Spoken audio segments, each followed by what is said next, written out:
Hello and welcome to I Came Here With Nothing with Tim Renkema. I'm your host. We sit down with a very special guest and we watch Deal or No Deal. My guest today is Steph Broadbridge. How you doing, Steph? Hi. I came here with nothing. I followed the brief. You actually brought a Diet Coke. That's true. I did. I brought a Diet Coke. You aren't that keen on Red Bull? Oh no, I am. It's just I get the shakes and I've got a gig later. I thought you were going to say you get the shits, which Probably is something I definitely get from Red Bull. But sometimes it's funny, if you are feeling a little bit constipated, just go a few. Right. I don't think that's what they're designed to do, but they definitely help get things going. No. What are they designed for? It says to energize and get the mind working. Ooh. Nah, all good. I think they're just, add a bit of alcohol and go to a rave. That's what they're kind of designed for. Yeah. And to get some F1 cars going real quick. Red Bull's got a lot of money. And once I sent them an email saying, hey, I really like Red Bull. I do a few podcasts. I would love to have a couple of cases to give to my guests. And like a day later, a couple of cases at the door. Really? Yeah, oh, yeah, they got cash. Wow. And really, they've got one product and they've made so much money off it. Well, there's also sugar-free. Yeah, well, and the flavors. Yeah? Yeah. Is there other flavors? Well, I saw one of my favorite comedians get up on stage and he had about 50 of the peach flavors on his stool while he was doing a set. No, that's too many. Do you know who it was? Who? Can you take a guess? 50 peach flavored. Yeah, he normally has a beverage on stage, normally a red wine and a few waters. But this, at a Fringe show one year, he just came out with a bunch of peach Red Bulls because I think Red Bull was sponsoring the festival or something. I'm going to go Wolfie. No. Someone who probably doesn't need too many Red Bulls. One of my favorite comedians. Who? Dan Rath. Oh. Just smashing Red Bulls for no reason. I'm like, bro, I don't think you need them. You're doing fine. To be fair, Wolfie and Dan Rath, similar energy. I was half right. True. Ah, man. Steph, thanks so much for coming on the podcast. I want to sing your praises for a second. No. Do you hate that? Yeah, but that's okay. No, we'll get through it. I'm a bit the same. I never knew how to take good stuff because I was so used to the bad. But you've been a massive supporter of not only me, but a lot of people starting out in comedy. And you're a fucking crusher. I mean, it's all relative, isn't it? But I want to know why you take a liking to some of the new people starting out, or why you support, or why you put up with... Because you used to be at like some real bad open mics, just sitting down. Hey now, I still am. I've noticed since you started doing this a bit more full time, I haven't seen you at many of the bad ones. It's just because there's bad other gigs that you can do as well. Bad booked gigs. Yeah, because the book gigs used to pay and now they don't pay. So they became open mics. That's all. It's just like the scene's changed. I'm the same. But what do you like? Do you get a sense of, I don't know, an achievement for helping people like myself get through some rough times? No, I just... empathy, I guess. I don't know. I remember how scary it was when I started and I was a grown-up. I was in my 30s. And you just feel like everyone has a secret and they're deliberately not telling it to you. And everyone hates you and you shouldn't be there actually. I just remember feeling like that. Right. And that's why you want to help out the next generation. And I remember a few people, Andrew Barnett was one of them that I remember. There were others, Maddie B, people that were just really nice early on that didn't have to be. Yeah. And I remember thinking, oh, they made me feel like not crazy. Yeah. So I try to be that for other people. I just always remember after like a gig, you would always be like, all right, who's hanging? And it would just be a bunch of misfits hanging with you and you'd be like, what are you working on? Yeah. What are you working towards? It's fun. I like collaborating. But you were kind of like this open mic mum. No. nurturing all these, and it was normally young boys, not in a creepy way, but they were. Okay. Are you specifically talking about Crown? Because Well- I just used to work there next door.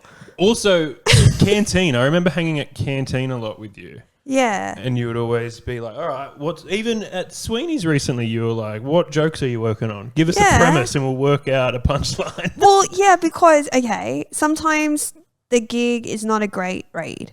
Do you know what I mean? Sometimes the crowd's a little bit quiet or drunk or not really there.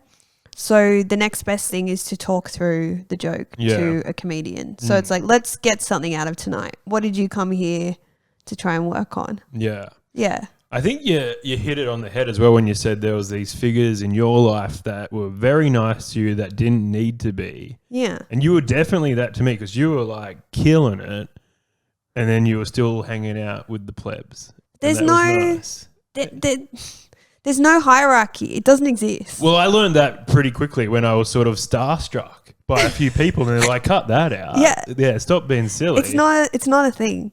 There's no nothing. In fact, the less in comedy you are, probably the more of a well-rounded person you are. Like the ones that are all in, they're the ones that need friends. What do you... Like, I've found my life becoming very comedy-centric and I've been told off for maybe talking about it too much. Mm-hmm. What do you do in your downtime? Yeah. So you're not, like when you're not writing, when you're not putting together festival shows, when you're not doing spots, are you water skiing? Are you at the spa? Are you running? Are you listening to music? Are you watching films? I watch a lot of TV. Yeah. And I watch a lot of Deal on It. I go for a big walk every day. Yeah. But then walking. That's it. Walking is how I write. Yeah, I try to be. So do you have to switch it off and be mindful? Or? Yeah, I try to be really present. I've picked a walk that has a lot of stuff to look at. Yeah, so it's got like a park. It's got Luna Park. It's got water. It's got some cool houses. So there's lots of different. So you can keep kind of being like, oh look, a boat. But then aren't you like, could I do a bit about a boat? No, I'm not. You're just like, all right, boat. There's the boat. Yeah. Breathing, walk. Do you have to remember to breathe? Yeah, I know I haven't been mindful enough if my coffee's finished and I don't remember drinking it. Do you do that? Well, I'm a recovering addict and I used to be an alcoholic and gambling addict and I used to be a fucking riot. I'll tell you what, the person you see now is a shell of the man I used to be. No, I used to drink a lot and I think it was because I was very socially anxious and just having a drink in my hand was something to do. Yeah. And I would drink a lot quicker than everyone else because I probably wasn't talking as much. Yeah. Because I'm so scared and anxious. So now I always have a drink, whether it's a Red Bull, whether it's a non-alcoholic beer, and I notice I'm sipping it way too quick. And I've got to slow down and sort of keep up with the pace of the company I'm with. Right. Yeah. But I've never like finished a coffee or something and been like, oh, I'm not present in this moment. I do that all the time. So that's what I'm working on. That's what. Oh, Steph. I lose hours. I also like that you wear glasses. I think you are pulling that look off. When did you start wearing the glasses? When they were prescribed to me. Yeah. I was in like special ed at school and they're like, we need to get your hearing and eyes tested because obviously a person shouldn't be this dumb. And then they gave me all this stuff and they're like, oh, he's still dumb. Aww. But I was But you don't look dumb because you have glasses. Yeah. And that's the thing. Glasses were like always associated with Poindexters because it's like, oh, they read so much that they've worn out their eyes. Yeah. Where I think now with technology, we're just looking at screens and we've ruined our vision that way. Yeah. But I just never wore them at school because I was so embarrassed. And so I got them when I was like 17 and would never wear them. And then once I finished school, I started wearing them. And now I don't think I would have a career without them. Without the glasses and without the moustache, I am nothing. I've only been able to get like a few gigs and some acting work and all that sort of like stuff because you're a caricature. Look. Yeah. You're a moustache and glasses. And there's a few other comedians rocking a similar look. But I reckon I've made it my own and I kind of own it. I'm going to try and copyright it. Glasses and moustache. I'm just a fucking Guess Who character. But yeah, I think you're an easy one. Yeah. Like if I got you, I'd be like, oh no, I lost. But also it's like, are you this? And it's like everyone's down except me. Yeah. Because I have like some real specific features. But yeah, so your eyesight started going, do you think due to reading or due to watching? Screens. I was a graphic designer, so I was looking at screens all day. Yeah. And then also for my downtime was looking at screens. So And isn't it sad because like we can't get workers' comp. I was looking at TVs all day, every day for work. Yeah. And I can't get workers' comp for that, but they ruined my vision. And a doctor actually said I might go blind one day. Yeah. I got the same. And it was like the same thing. Yeah, real nice to hear. He's like, you can't be looking at that many screens. And I was like, well, I am. Like, but it's just what's happening. We got this real cool look now. Yeah, I guess. You can't wear glasses if you don't need them. People try. I mean, okay, so I don't need them. I've seen you not wear them occasionally, yeah. I don't need them, but I can see better with them. For sure. But I definitely don't need to wear them on stage. But also, I don't want to be any further away from me on stage than I already am. So ideally, what I want to wear now is what I want to wear on stage and nothing gets changed. You once told me that when you're doing an open mic, when you're testing new material, to dress down to make sure the audience is aware that you're... Yeah, I do that. You're not giving it your all kind definitely. of thing. Yeah. That's for me, not for them. Yeah.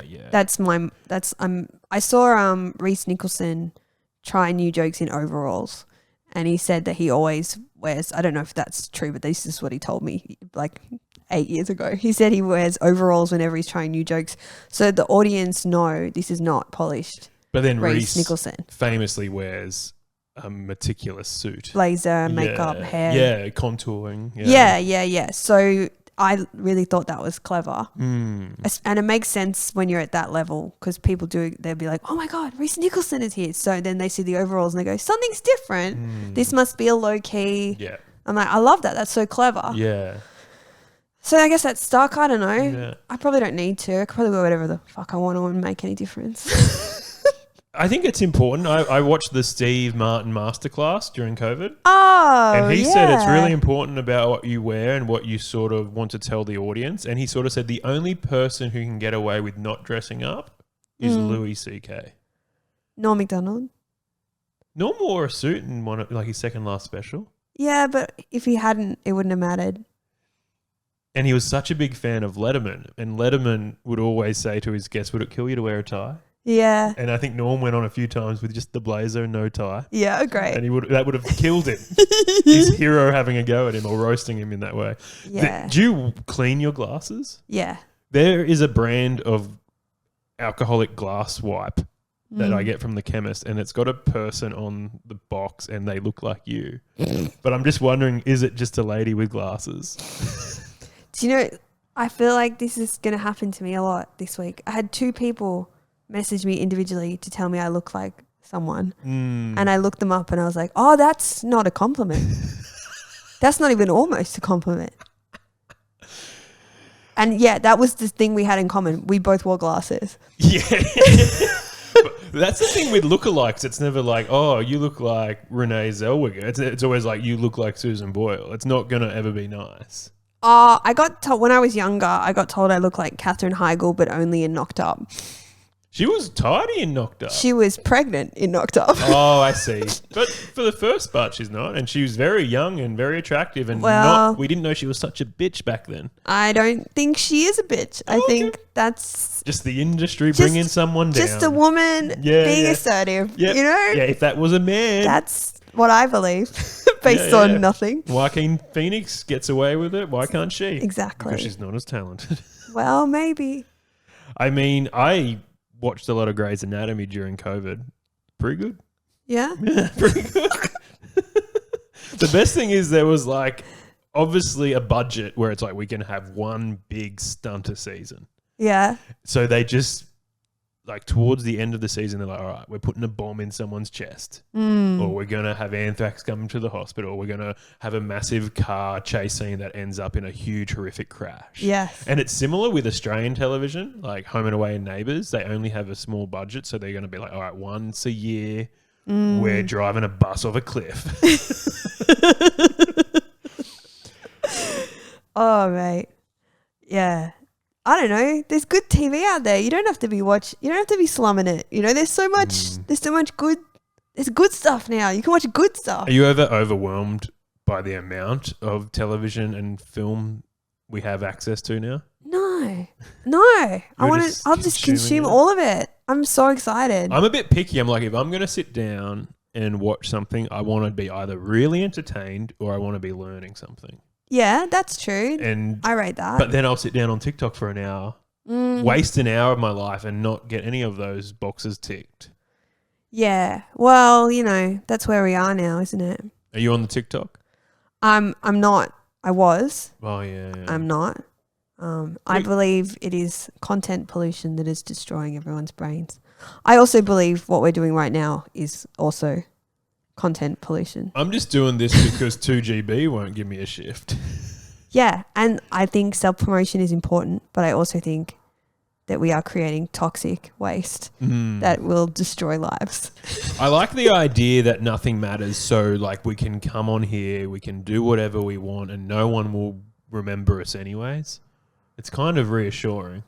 Yeah, nothing matters, but also we are adding to the layers and layers and layers of digital waste. Yeah. But find it. You got to find it first for it to be wasteful. If it's just out there and no one's watching it, did it really fall?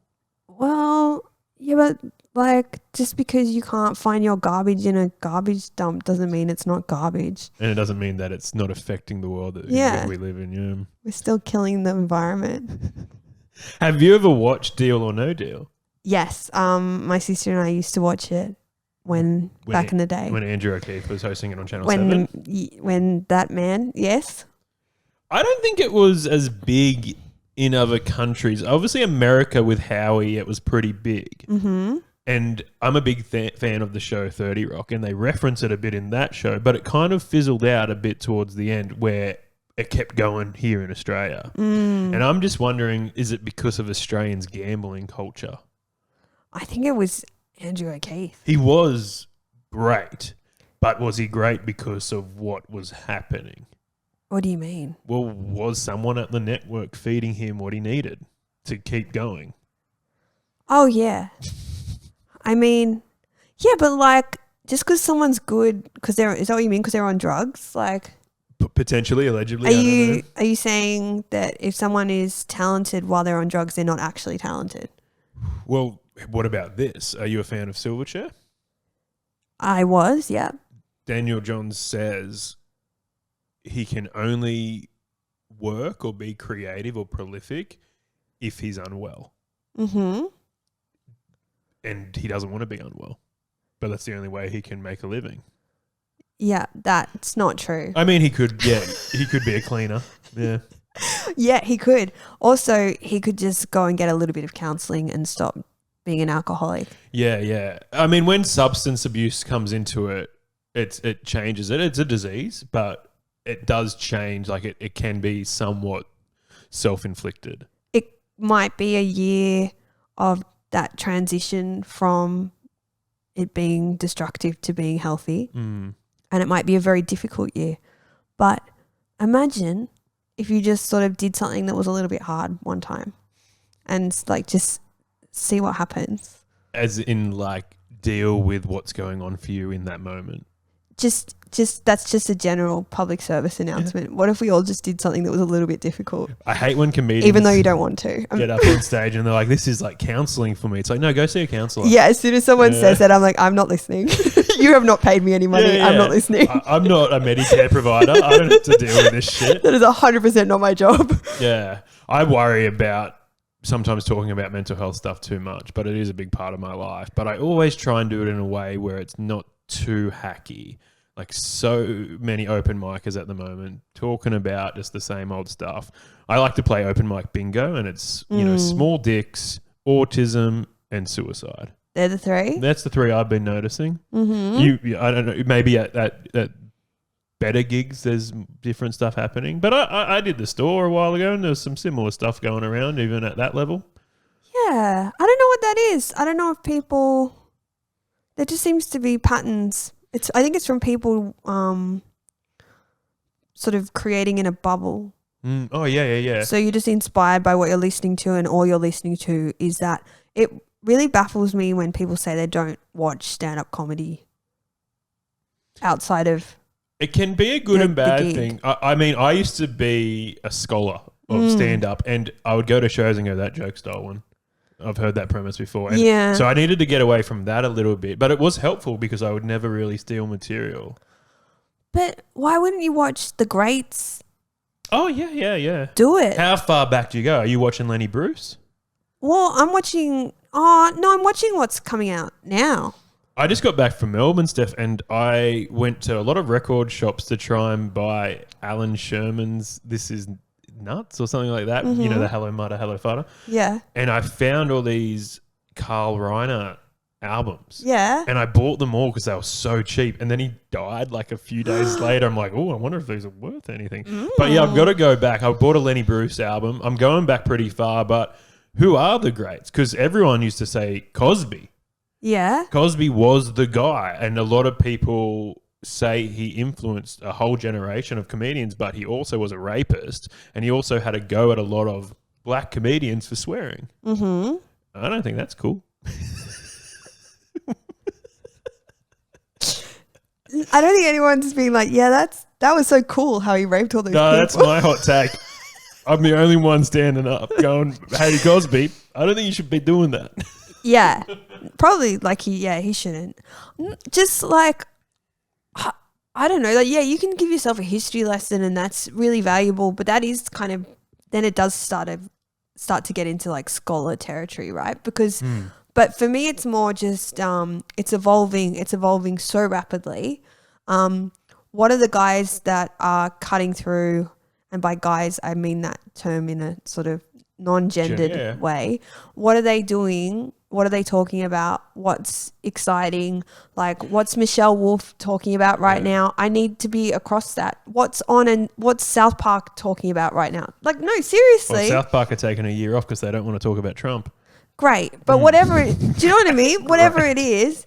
Like, and then also, like, have you watched Seinfeld? Because all of us, including myself, probably have a premise from Seinfeld that we don't even know that we have. And same with South Park. You know, South Park probably did a whole episode on that joke you're trying to figure out right now. For sure. So it's just about kind of being across what's happening, because the bigger the pool of stuff that you're stealing from, because we're all really just, that's what creativity is, right? It's just stealing and repurposing. Yes. Yeah. So the bigger the package that you're repurposing, then the more original it feels. For sure. Yeah. So that should be the goal, I think, is to have as many of those as you can get your head around. I think we all should be in this because we're inspired by others. So if you're doing comedy for a different reason, maybe you haven't watched it or watched stuff. There's a lot of, I guess, comedians that might be in comedy because they want to be actors and things like that. But if you're in comedy because you want to be a comedian, I think you've been inspired by something, either watching Seinfeld or watching TV shows or roasts or specials. Yeah.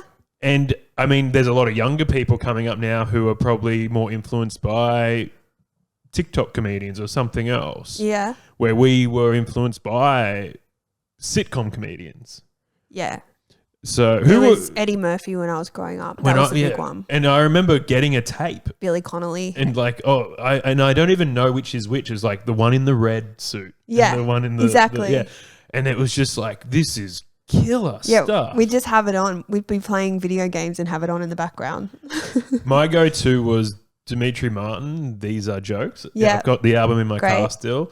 Someone mentioned that David Tell's Skanks for the Memories is like the best comedy album of all time. Mm-hmm. So I would need to get a copy of that. I've heard it, like I've got it on Spotify, but I love having the physical album. Yeah. But what are sort of things like that you listened to or watched as a kid that sort of got you on this path? Oh, no, I didn't want to do this. I still really kind of don't. To be honest, I didn't do any of that. I just, like, my mom's funny. My sister's funny. We just watched comedy growing up. We watched Mel Brooks and Morecambe and Wise and I'm watching Young Hale and Pace Frankenstein at the yeah, moment. Oh, yeah, my yeah, gosh, yeah. it's all hilarious. Of that stuff. The Late Show, you know, with as in the Australian. Mick Malloy and Mick Tony Malloy, Martin, Tony Martin. yeah. We had the Brown album. So comedy was, like, valued in my family, but it was never anything I was interested in doing. That's so I'm crazy. not 'cause generating you laughs are, off stage. Like, you are to me a comedian's comedian, and to hear that is crazy. That like you didn't set out to do this. no interest. But maybe that's what makes you so good. I don't know. I'm really good at being all in, I think is what it is. Do you think there was someone in your family that wanted to be a comedian? My mum did tell me very recently that she wanted to be a script writer. Yeah. I think that's a common story. Yeah. And it's often that dads wanted to be football players and they put all that pressure on their kids. Yeah. But it can also happen creatively. I know Letterman's dad really wanted to be a comedian and he didn't know how to do it. And he was really, really depressed because of that. Right. And I think Letterman kind of got to live out his dad's dream. And I mean, we're all just trying to make dad proud, yeah? No, I have zero interest in that as well. Honestly, I'm doing this hoping dad's listening. Aw, that's nice. You know, my dad, actually, there's a mug there, the continuous call team. He used to drive me to soccer every Saturday and would listen to the call team, and he laughed his head off. He thought it was so funny when they would play the parody songs and stuff. I worked on that show for 5 years, never tuned in. Aw, Tim. I was a big part of the show. They'd like reference me and stuff. Be like, oh yeah, Tim's here today. He's working. He's eating garlic bread. He's watching the footy with us. You don't know what he was telling other people. I don't know. He came to the store to watch me do comedy for the first time, so that was nice. Aww. So I've never let them really come to gigs. Do you let your family come? I invite mum to the hour, but that's mostly out of ticket necessity. It does my head in, and I apologise. I missed the last festival Okay, show. everyone did. Everyone was super busy. It's getting like that. I see a list of shows I want to get to, and I'm like, even I was in Melbourne, and I was getting reminders. Sam Bowden doing his history show. Yeah. I'm like, I've got to see this show. Yeah, it's a great show. He's not going to do it again, and same with your show. You're probably not going to do it again. And Yeah. I missed them all. Yeah, it's all good. I mean, But you know. I'd seen the last few, and they're amazing. And I know you've had some ups and downs with ticket sales, and it makes me so angry because these shows need to be seen. Not really. They don't need to be seen. They're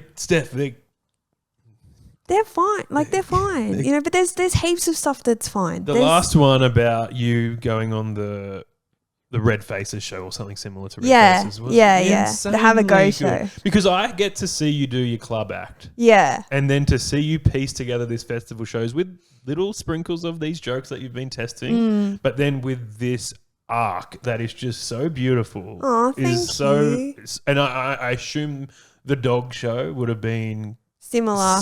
Yeah. With like, okay, you've been working on this material a year, but okay, I've got this story, I've got this thing that's happened to me, and I'm going to make it funny. This one was a little bit different because it was more, it was a difficult topic. It was about being trolled on the internet really badly. It was a difficult topic that people aren't super interested in hearing about, honestly. And there's not a lot of softness, maybe from fellow artists there is, but from the general public, it's sort of, there's still the misconception that you're kind of asking for it by being a public figure. So it's a difficult, so for me, the hard part with this was how do I make it fun? So that involved, you know, true crime elements and lollies, and that was kind of the difficult part with this show, which worked in the room, and it did make it I think it was fun. It felt fun. The feedback I got from people was it was a fun show. But impossible to promote. which is crazy because it's based on something that happened to you that went viral. Yeah. So you would assume there's numbers out there. Yeah, but it was viral because they hated me. So, But they say there's no such thing as bad press. well, there is. There is such thing as bad press. I went and saw Tom Walker in Melbourne, and he did a show about treasures and collecting treasures. And his treasures are scripts from forums that he turned into manuscripts and sometimes got them leather bound and things like that. And he was just reading from a lot of them, and a lot of them were like micro penis forums. Yeah. Like these guys supporting them, each other. And it was just such a great show. And I messaged him and just said, I'm so glad I came and watched this show, because he's my friend's favourite comedian who I was staying in Melbourne with, and she couldn't come. So I went to a show myself, which I don't like doing, but you got to do it sometimes. Watched the show, and I'm like, I'm so glad I saw it, because it's such, what he was talking about, pretty heavy stuff. Yeah. And I've got this idea for a show that's kind of darkish, kind of full on. It's about me getting scammed. And to hear the way Tom made a show about forums of dudes with micro penises supporting one another, fun, silly, but had a bit of heart still. I was like, oh, I think I can do this. I think I can turn a really dark part of my life into something fun and meaningful, where the audience is like on board with it, rather than like, oh, this guy's a narcissist. Yeah, right. I mean, I don't know. Tom's amazing. Yeah. And I'm so glad his show inspired you, because that is what a show should do, right? Yeah, well, and he's so good. But I think step one of writing a show like that, for me anyway, is you have to process it first. If you don't find what happened to you funny, and that means when comedians make fun of you constantly for what happened, if you are not laughing, you are not ready to make that show. Yeah. And I would get a lot of people being like, oh yeah, Steph, fucking bitch, doesn't laugh at jokes. Like those jibes. And for 6 months, that was not funny to me. Yeah. No, I saw. For 6 months, that was like horrifying. And then it started to be funny. And then I was like, okay, now that I find it funny, then I can write it funny. But until I can, then I can't write a show. Well, I saw how much it affected you, and I'm glad you processed it, and I'm glad it came out in this way, because I think, as we were just saying, you can get on stage and go, this is therapy for me, but it's not. You need to go through the steps and work through things, as you said before. You can sort of find the lighter side or the creative side or the fun side of something. It's just interesting. It's interesting that it can happen, I think. It's interesting it can happen to somebody that isn't somebody. That's what I found the most interesting about it. Yeah. I'm going to pretend to be you for a second. Okay. What are you working on? What are you working towards? What are some premises you've got going? Me? Yeah. Well, I'm writing Ray Gun the Musical, as we discussed in the car. I didn't want to bring that up because I think it's like patent pending. We should keep this on the lowdown. Why? Someone might steal your ideas. They can steal the idea, but they'd have to write it, which is the hard part. So, especially a 2-act, 3-act musical. Well, I mean, let's not go crazy. It's a 1-hour show. I wrote a 7-minute pilot, and it's still got 3 acts. Okay.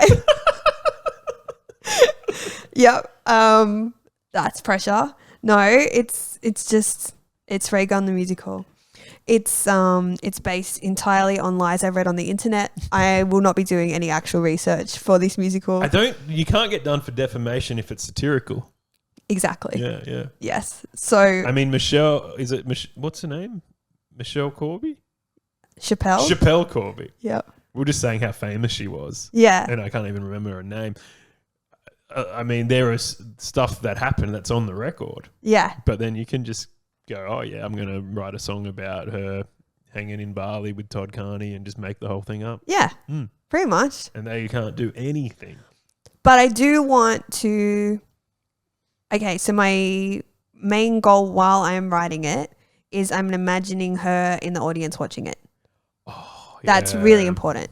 So that's how I'm approaching it. I've been mentioning this comedian a lot on the podcast. I have a lot of admiration for them, and I am a little bit scared of them, and I've done some gigs with them, and I've pulled out of the gigs.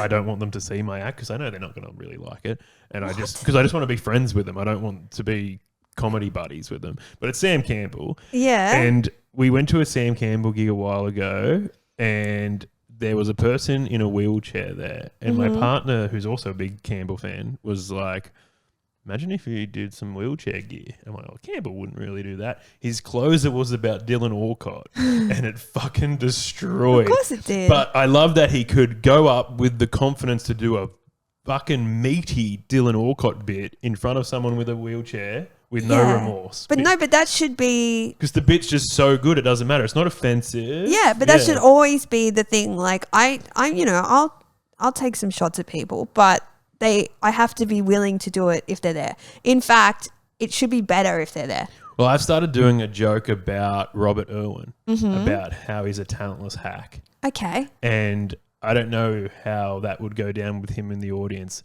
Yeah, and right. I also bring up that his dad's dead. Yes, maybe not great. I don't know.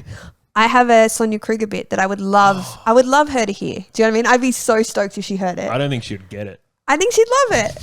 I think she'd find it because I say she looks hot. For a 70-year-old. 58. Yeah. 58. Yeah. It's not that old. Well, she might be 59 now. It's an old joke. I mean, it's so funny.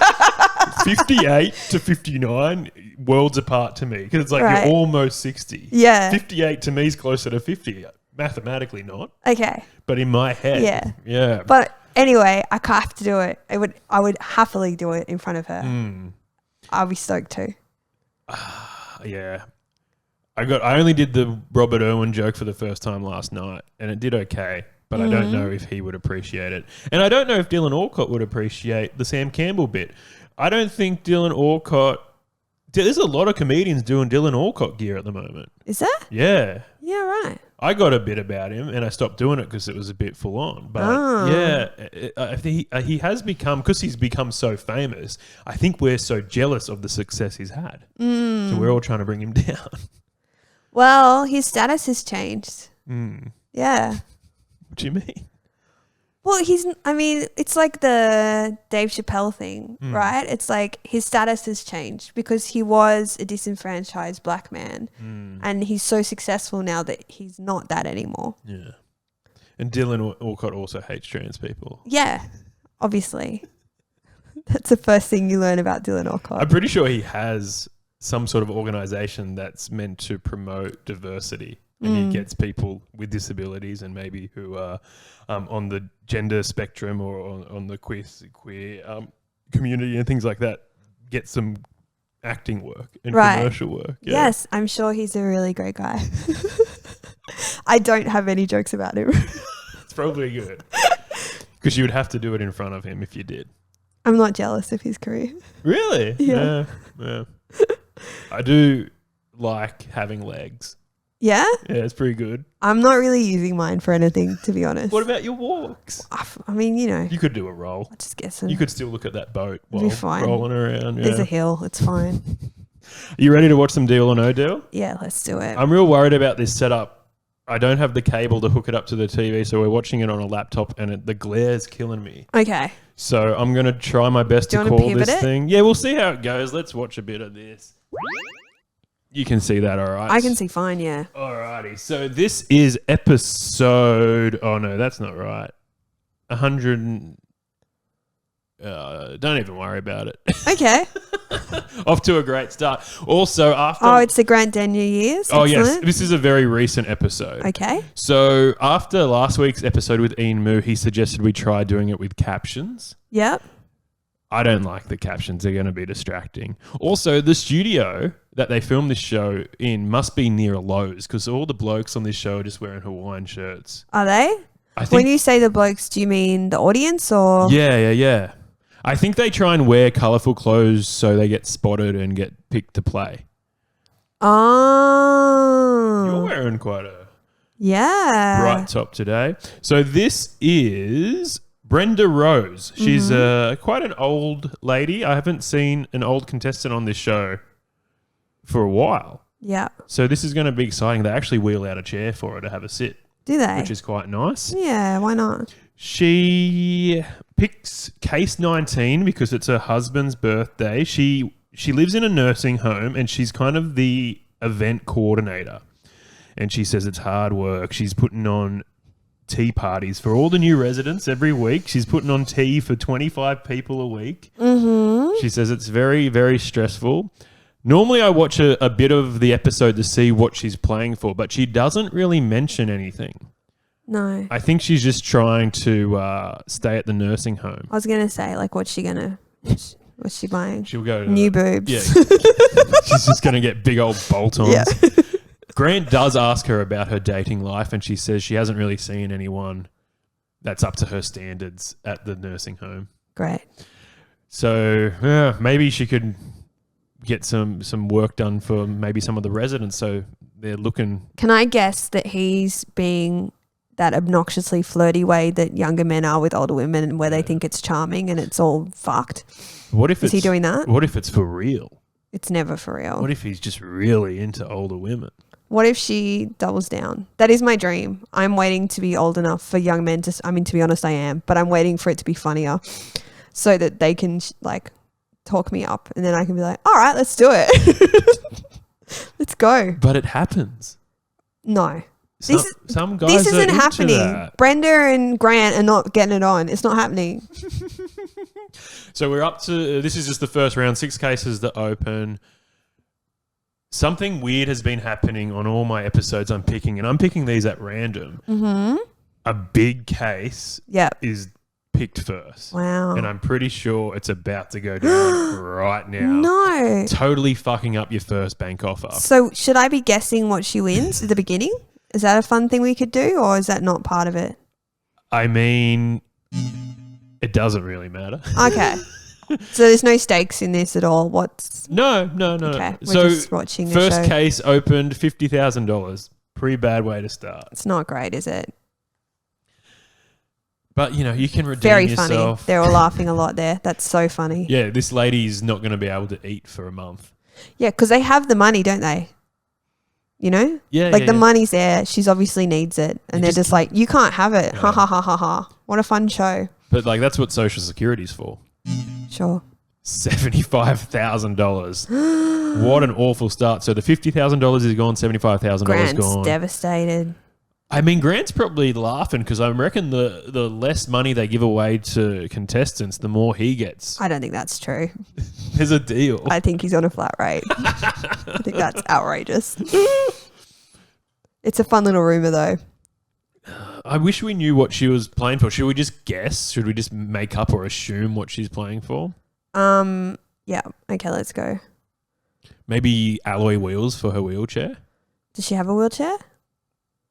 I would assume she needs something to sit on every now and again. Realistic sex robot that looks like Pierce Brosnan. Pierce is tidy. All right. A little blue suitcase has been opened, $750, which is nice. But I'll tell you what, this first offer is going to be horseshit. She's taken out too many big ones already. $500. She seems happy with that. What are you going to guess? For the bank offer, I think under $1,000. No. No. 1,200. You're like that person on The Price is Right who just goes a little bit more. I'm going 1,200. I'm going to say 999.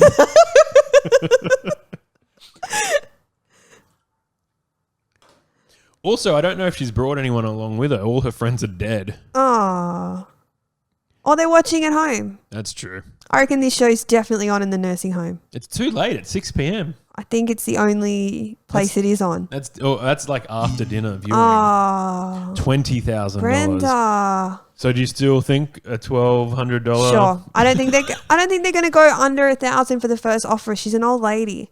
She still actually has one more to go. So the 5 cases have been open. One more to go. Let's see how Brenda fizzles out in this first round. We should comment on what Grant is wearing. We often talk about the costume department's choice to put him in a little fancy suit. He's wearing a very fancy suit. A nice grey 3-piece. It's funny that he doesn't just go like the black suit. Why? I don't know, I thought it'd be cheaper just to run a simple suit, change the tie. He'll look like a boy at a Year 10 formal if he wears a black suit. Did you go to your Year 10 formal? Of course I did. Did you take a boy? Sort of. Did they wear a black suit? I don't remember. What did you wear? A champagne backless dress. We really underestimated the bank. Yeah. $3,600 for the first bank offer. Pretty good. I'd be thinking about 100,000 taking it. still there. I'd love to just ruin this show and be like, yeah, I'll take that. I don't know. Are they allowed? Like, what happens? Technically, yes, but I think that the energy in the room really encourages you to keep going. Yeah, but like, honestly, what happens? Sometimes they might not air the episode. If they don't air the episode, I don't think they got to pay you. Right. So if you don't want to be on TV, you got to wait. You got to like play it out and Yeah. make it entertaining so you can get on TV. Yeah. Can we talk about something you brought up at a gig once Oh, God. about potentially losing a bit of money to the punt? Oh, poker machines. Yeah. Yeah, I did that. Because I'm a gambling addict. Sport betting was kind of my thing. I wouldn't touch the pokies too much, but I remember when you sort of confessed this on stage, the audience were like in shock. But you were kind of like, oh, I thought this was a safe place. Because everyone was like, oh my gosh, you play the pokies, you lost that much. Yeah. How did you recover from that? What do you mean? You said you lost a lot of money. Yeah, but like, I just lost all my money. Do you know what I mean? Like, Yeah, I didn't yeah. go into debt. I just Was lost all my money. Was it a cleansing experience? No, it was awful. But See, I was always chasing my tail, so I kind of would win big and be like, okay, I'll pay off my debts and then like rebuild. yeah. And even before I went to hospital and sort of got a bit of help, I won big. Wow. And it got me out of a bit of debt. And then I was at the dog track the next night and then I went to hospital. Wow. No, mine was very different. I would just put all the money I had in a poker machine Yeah. every day. Well, would you classify yourself as an addict? I mean, why else would I do that? Have you gambled since? No, Yeah. not really. How did you get off it? Did you just go cold turkey? I quit my job Yeah. in a gaming. And you've never walked into a pokies room since? I walk through them. But you don't put money through? No, not really. It must be hard as a comedian. You're often doing gigs at pubs. Yeah, I don't know. I think I was just bored, honestly. Well, that's how you kind of described it. You were just getting egged on by some of the punters that you worked with. No, I was just in a really depressing job and I didn't have like much of a life going on outside of the job. And so it was a really fun way to be self-destructive and a really easy way to just make all of your problems one problem. Because you don't have to deal with any of the emotional stuff going on if your only problem is I have no money. If you have no money, that's a really simple problem. That's like, you know, in the Maslow hierarchy of needs chart, having no money is like, I don't know, it's near the bottom, right? It's so that was what I did. Oh, wow. No money, no problems. No money. Norm MacDonald talks about it as being very cleansing and losing his money multiple times. Yeah. And then rebuilding and then using that to become a furnace of ambition. Right. No, I don't have that problem. I definitely don't have that problem. Now that I don't gamble, when I do have some financial issues, I'm like, oh yeah, I better go work hard. I better go make it. I better go book a commercial. But I used to be like, oh, I'll just go down the dog track and try and like double my money. Oh, right. No, it was never about that for me. It was just like, oh, what am I going to eat today now? That's way easier than why do I hate myself? So we've just missed an entire round. I'm sorry. She's opened 4 cases. She lost the $100,000 just then. She doesn't have a lot left to play for. The biggest amount is $40,000. Still not a bad day at the office. One more case to open until another bank offer. The board's looking pretty even. It's actually pretty matched each side. Still a bit of stuff on the big side, which is nice. And I think the bank look favorably on that. Okay. Nice way to finish out the round, $100 there. So I'm thinking this bank offer is going to go a little bit up, even though she's taken out some big stuff. She's still got a bit to play for. I'm going to say $5,000. Oh, way off. The bank is just all over the place, I think, or we're just horrible at guesstimating. Are those people who have friends holding the cases? Is that how it works? Normally you have one person up there. Right. But I don't know if she does. I honestly skimmed through this episode and couldn't find a lot of information about this person. She might be in like witness protection or something. Probably. So she got a bank offer of $2,800. She's saying no deal to that. Probably a good call. But again, your first offer was bigger. Wouldn't it have been funny just to be like, "Catcha, I'm taking $3,000. I'm taking that back to the nursing home. I'm going to get a strippogram. And he's going to come and sing happy birthday to me every year until I die." Do you think that's enough money for that? How much is a strippogram? I would come around for $100. I reckon they're like $500. We should get one. I think that's how much I would guess. Let's get a... I would assume if it was like someone that was like professional, minimum $500. Let's get one for the show and get them to come on and do like a deal or no deal style strippogram. Right. Would they want to show their face on the podcast? Why not? Be proud of your job. Yeah. Your employment is such a big part of your identity. I think that's why so many people do stand up, because they got nothing else going on and they just want to put it in their Tinder profile. Is it? A lot of blokes. Yeah, I was going to say, I don't think it translates. No, I think it must be hard being a single female comedian and then being funnier than everyone on Tinder. I don't know. I'm not on That's Tinder. probably good, yeah. Wouldn't do it. Oh. I'm not that invested in Brenda. Can I be honest? Well, if we knew what she was playing for, I think you'd have a bit of a more of an emotional connection to her. Yeah. I don't really rate Grant. I'm not a big Grant fan. All right, next time you're on the show, we'll get a classic O'Keefe episode.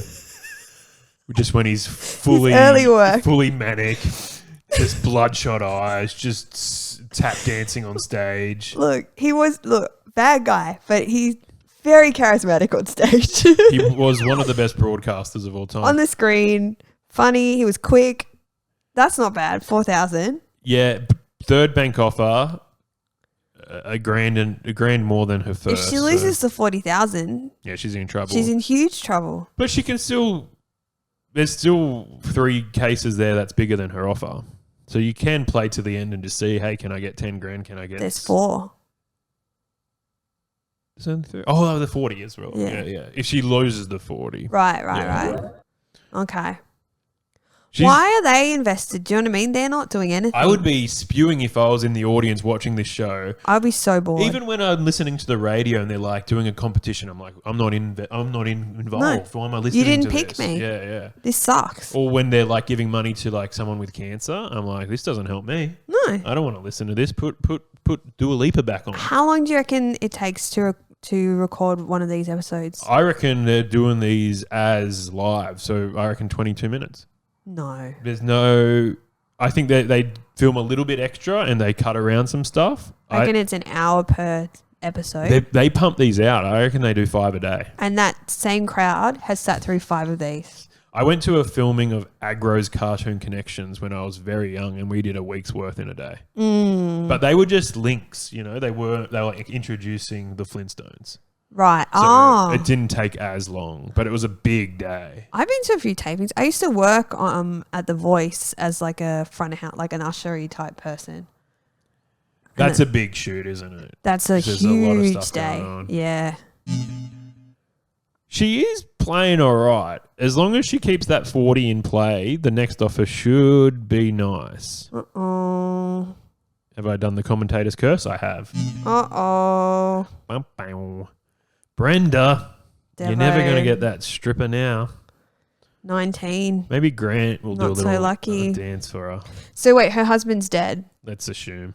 So the 19th wasn't lucky for him either, was it? Normally men die first and women get a few nice years on their own. Do they? Yeah.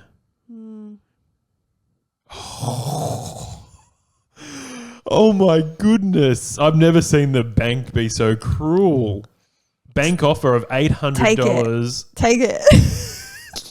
I mean, Take it. It's an hour's work. But Take it. that's the thing. I've made more money, you know, getting my photo taken for a beer commercial. Have you? That's awful. Yeah, but you had to be in a beer commercial. You know? Like, that's what you're paying for. The shame. It's the shame tax. I get up for free every night. And there's a lot more guilt and shame associated to those things I do. That's fine. It is funny to like embarrass yourself so much for your passion. I don't think it's embarrassing. I think it's embarrassing to pretend that you're fine when you're not. I think that's embarrassing. I do not like when you've obviously not done well. You don't want to talk to anyone and then someone's like, hey, good set. And you're like, you just saw me fucking eat shit. Yeah, it doesn't matter. I bombed last night and sat and watched the whole show. And if I bomb, I will make eye contact with every member of that audience in the break. I will make it my mission. That's a real Norm Macdonald thing. He used Is to, it? if he did very well, he would just go to Yeah. the hotel. If he bombed, he would shake everyone's hand. I will look them all down. I need them to know that I'm fine with it. What gig was it? Oh, it doesn't matter. I love how we had a bit of a chat before. It's like not too much, and then you're really just committing to like no names. Oh no, because I just said it was shit. Do you know? Like I don't want to be like throw anyone under the bus. Was it paid? Yeah. It was paid. It's fine. It's fine. All right. See, the captions are ruining my vision. Why? I can't see the graphics. 2 cases to open. We've got Margie. Margie's really fucked up. Rude. Grant Denyer has to just absolutely go down on her now to give her something. Yuck. Oh, he'd be sloppy as well. Look at him. Look at that mouth. There's no lips. There's no lips. I don't have any lips. Just a lipless. Bleh. That's why I grow the moustache to cover up the fact that I got no lips. Well, then he could do that. He's a public figure. 50 cents, the monkey, as they used to call it on the He OK. must be like such a nice guy. Don't you reckon? Grant Denyer? Yeah, because like otherwise, why else is he a thing? Like, what's he doing? He's Well, not that hot. Like, he's not really that interesting or funny. But He's also a straight white male, where there are more Yeah, but probably like- suitable characters that fit the diversity card for this show. there's charisma. Like Larry M just got charisma. Like they've got something. He's got nothing. Well- So he's obviously like he must be like the nicest, coolest hang. Like He's I got reckon. a big old hog or something. Yeah, well, he's doing something. Like I reckon he has dinner parties and he's like just the best host. Like just make sure everyone feels spoken to and makes heaps really long eye contact with people and does all those things I can't do. He's doing something. Brenda is playing this till the death, and I kind of respect her for it. I don't. She's only got $5 left on the small side. Then she's got $1,000, If the 5 $2,500. goes, she's fine. Yeah, that's true. She can just play it out. Worst she can do is $1,000. $1,000 gone. $5 left. 2,500 and 7,500. Would you be happy with $2,500 or $7,500? Would I be happy with it? I'm not happy with anything. No amount of money will make me happy. Well, maybe I will be miserable no matter what amount of money I have. Maybe you should get back on the pokies. Oh yeah, but you can't put the cash in anymore. It's no fun. It's for the card. It's no good. So bank offer of $2,700. Again, not a bad offer for what she's got. She's got a 1 in 3 chance of taking home $7,000. They don't care. It's not their money. Do they pay tax on that? How does it work? I used to think it was tax-free. They used to make a big point about that on Australian game shows where it's like $1 million tax-free. Yeah. But these days, I'm sure the federal government are fucking getting their claws on this stuff. They're not really giving out that much money on this show, are they? Regularly. But that's happened. Have you even noticed like reality shows like Big Brother, $1 million has gone down to like $100,000? Was it $1 million? It used to, I'm pretty sure first few seasons was Nah, like because it was it was a car. life-changing. It was you got a car, and I think it was like 100,000 or something. Pretty sure. But like O'Keefe used to do, I think it was 200,000, and then they would do $1 million weeks where they would just give away a lot of cash. So she got rid of the $5. This is going to be an interesting bank offer. What do you think it will be, Steph? 4,000. Damn it. $5,000. You'd have to think about that. What is it? 2.5 more. I mean, just go all in now. Both are fine. $5,000's nice. It's a nice tidy round number. See, if they wanted her to play on, they would have like gone 4,999. What does this mean? What is this? What's this? It's Ausland. What does it mean? I think that means deal. Deal. Take the deal, and that's no deal. Right. She's really thinking about this. This must be her friend or daughter or carer. She's talking her through. She has nurse energy. She's like, all right, you do owe a lot of people money. They were going to take your legs. She's taking the deal. $5,000. And look at that. How helpful that you don't even have to have been listening. You can follow along. I think that was one of her biggest offers, $5,000. So she did play it pretty well. Yeah. The question is, what was she gambling with? What was in her case this entire time, which she either could have used or taken? Because if she's got $2,500 in her case, she's played this pretty well. But if she's got the See how much more fun this would have been if we'd guessed before we started watching? Hey! I think that would have been more fun.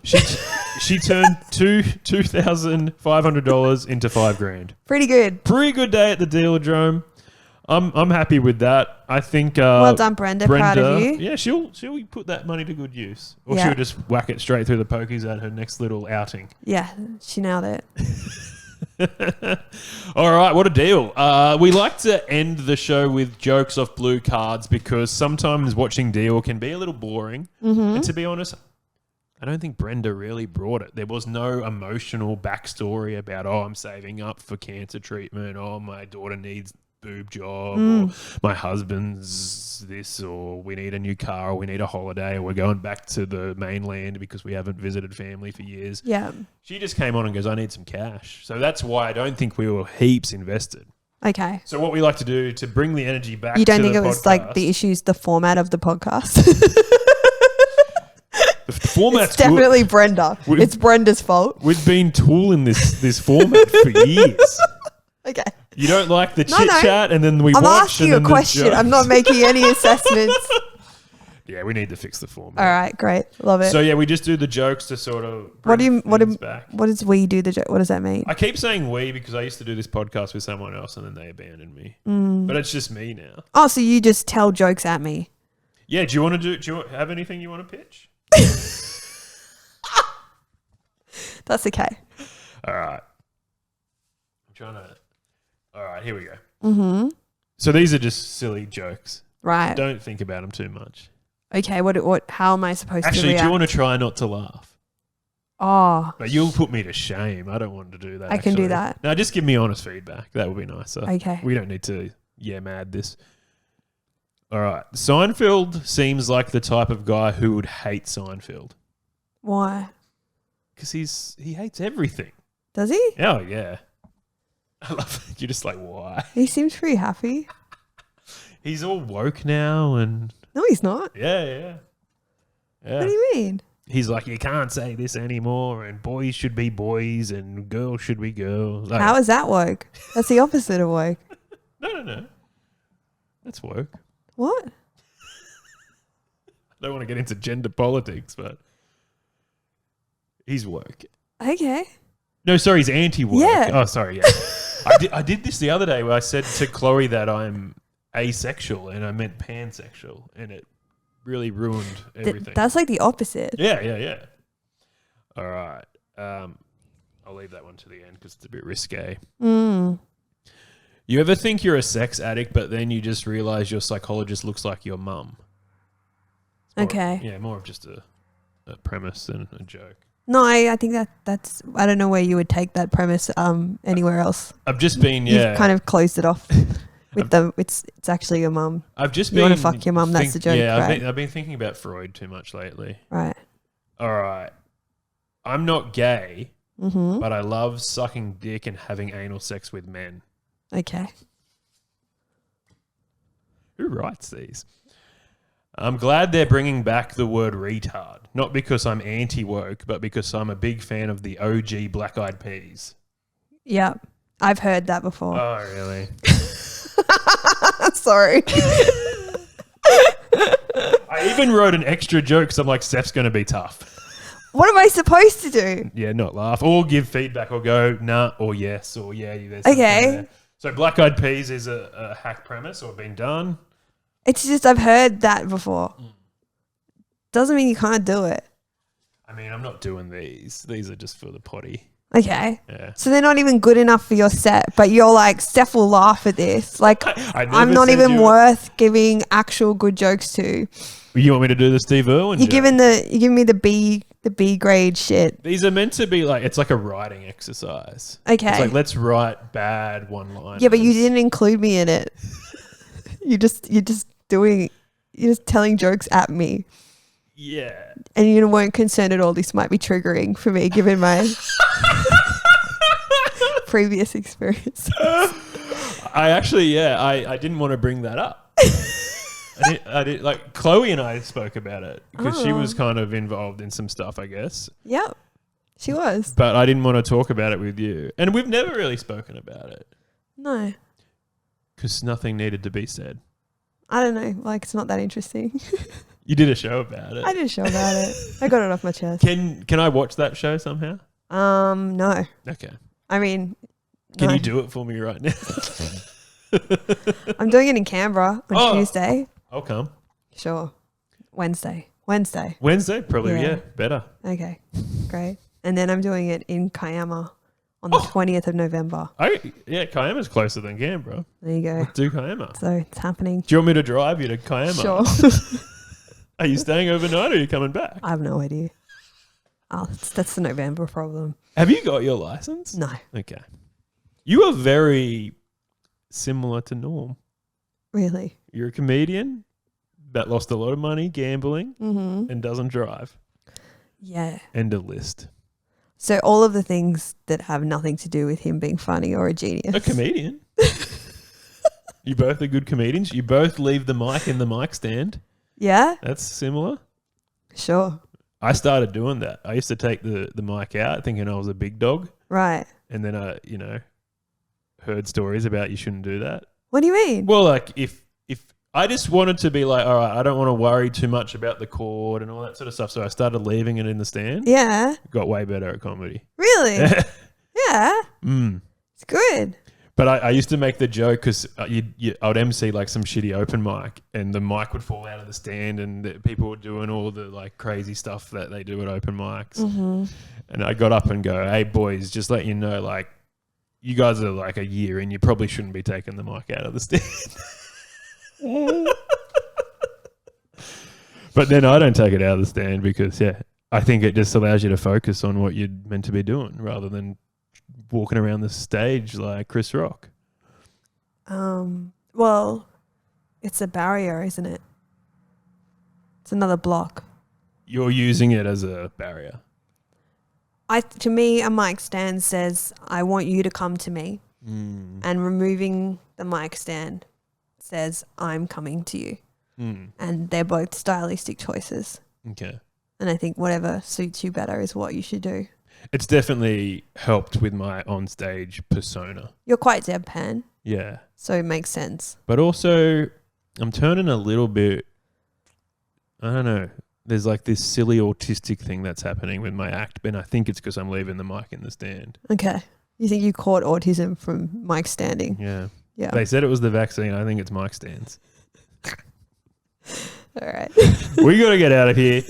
Brenda had a great day on the deal. I hope you enjoyed your time here, Steph. Thanks for having me. Check out Steph Broadbridge stuff online. It's great. There's not any. Yeah. You got your Instagram going again? Sure. Yeah. We'll post this. Yeah. We'll work on the formula. We'll get this structure working. You worry. Yeah. It's so funny. I'm such a formulaic person. Like I love structure. Mm. Hence the autism stuff. But I just can't get this show working. Yeah. Probably because it's too loose. With the deal is actually a very loose show. Yeah, there's not like you haven't given me anything to do during the watching. That's for me. That's the issue. Next time, would you like to bring some jokes? No, I just want some stakes. Like maybe if I've guessed how much it's going to be, that'd be fun. Do you know what we can do? I've got a DVD game. You could speed it up to put it on fast forward. It's like 1.5 speed. It doesn't, I think people are doing that with this right now. Great. I've got a DVD game that you can play Deal or No Deal through your DVD player. Andrew O'Keefe's the host. Maybe you can play that. That's way more fun. And I can watch you do that. Yes. And then I can go, oh, yeah, or this or yes. that. Yeah, That's okay. way more fun. All right. But then I might trigger your gambling. Well, it's not real money. It's okay.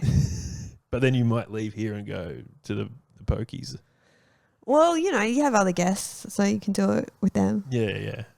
I'm scared to get the DVD out. Okay. Especially because it's Andrew O'Keefe. But I don't know. I think you're safe when he's in the screen. He's going to come out and start He's not going to come out of the screen. He's allowed in your house as long as it's just in the screen. He's allowed in my house regardless. No. Don't. I'm do a that. trained professional. Okay. I can handle him. He's all good. I hope he's doing okay. Like, it is a little sad. Sure. Yeah. I mean, I'm on the side of the wife. I think that was sort of old news. It's now his assistant that was attacked. Oh, Allegedly. great. I don't know. It's a pending court matter. We will let the courts decide. Sure. He'll be judged. Imagine if the jury had cases. All right. Do you think our audience is going to appreciate that the sun's set? We've been doing this so long. We've watched the whole episode. No. I don't think they will. Who is the audience? Who is this for? Lachlan. Yeah. Okay. He'll be on next week. Great. All right. We'll work on the format. We'll brainstorm this. We might get in some big wigs from the network to retool this. Love it. But we got to go. Hope you've enjoyed yourself. Keep dealing. Gamble responsibly. Catch you next time. Thanks, Steph. Cheers. Bye.